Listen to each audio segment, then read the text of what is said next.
Career counselling की बहुत ज्यादा जरूरत है। आज के समय में कोई भी कैंपस के अंदर कैरियर काउंसलिंग के लिए नहीं आ रहा। विद्यार्थी हैं, ग्रेजुएशन कर लेते हैं, ग्रेजुएशन होने के बाद में कहीं ना कहीं दर दर की ठोकरें खाने पे मजबूर हो रहे हैं। अगर आप ये चीजें करवाएंगे तो निश्चित रूप से हमारे युवाओं को एक नई जगह मिलेगी।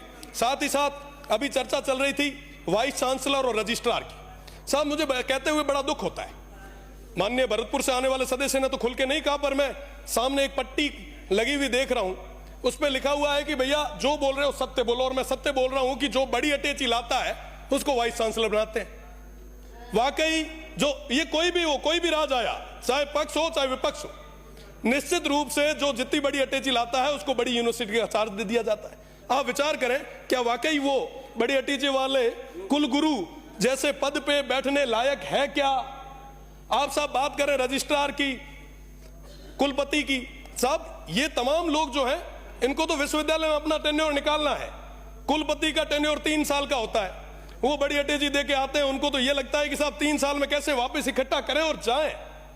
साहब इस दौर में सबसे बड़ा नुकसान किसको हो रहा है? हमारे इस प्रदेश को हो रहा है, हमारी आने वाली पीढ़ी को हो रहा है। आखिर उसका गुनहगार कौन है? अगर हमारे युवाओं और हमारी इस शिक्षा नीति को पूरी तरीके से खत्म किया जा रहा है तो इसका गुनहगार कौन? गुनहगार हम लोग यहां पे बैठे हुए 200 के 200। क्योंकि साहब ये चीज हो रही है, हम देख रहे हैं, पर भी हम चुप बैठे हैं, हम मौन बैठे। आखिर कब तक चलेगा ऐसा? साहब इन यूनिवर्सिटीज को बचाएगा कौन?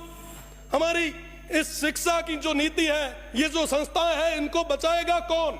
बचाने के लिए लोगों ने हमें भेजा यहाँ पे, और माननीय मंत्री जी बिना तो हाथा जोड़ी करे थोरो है कि साहब आप इस ओर देखें, वरना वाकई ये सिस्टम लैप्स हो जाएगा। साहब रजिस्ट्रार और वाइस चांसलर को कोई लेना देना नहीं है, वो ठोक ठोका के अपने घरों घर चले जाते हैं। वो बेचारे जो नीचे बैठे स्टाफ है वो दुख के आंसू रोते हैं। वो कहते हैं कि साहब हम हमारी व्यथा कहां है, किसके आम?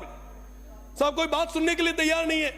इनकी बड़ी बड़ी पहुंच है। मेरा तो निवेदन है कि आप एक एक दिन आप सर्किट हाउस में मत रुकिए, आप यूनिवर्सिटीज में रुकिए। उन युवाओं के बीच में नवाचार आएगा साहब, नए क्वालिटीज के लड़के आगे आएंगे, आपके लिए रिसर्च करने वाले लड़के आपको मिलेंगे। आप तो उनको आगे लाएं। निश्चित रूप से आप जो आज कुल गुरु का जो कर रहे हैं, मैं आपको धन्यवाद देता हूं, पर कुल गुरु के साथ साथ यूनिवर्सिटी को अपलिफ्ट कैसे करें उसके लिए भी बात करें। हमारी कॉलेजेस के अंदर आज के समय में ज्यादातर प्रोफेसर्स के पद जो है वो खाली पड़े, आप उनको भरें। साहब घना ही बेरोजगार बहुत बड़ी गातों नहीं मीना, बड़ा हुआ ना, अपलिफ्ट करो। बहुत बहुत धन्यवाद। जय हिंद, जय भारत।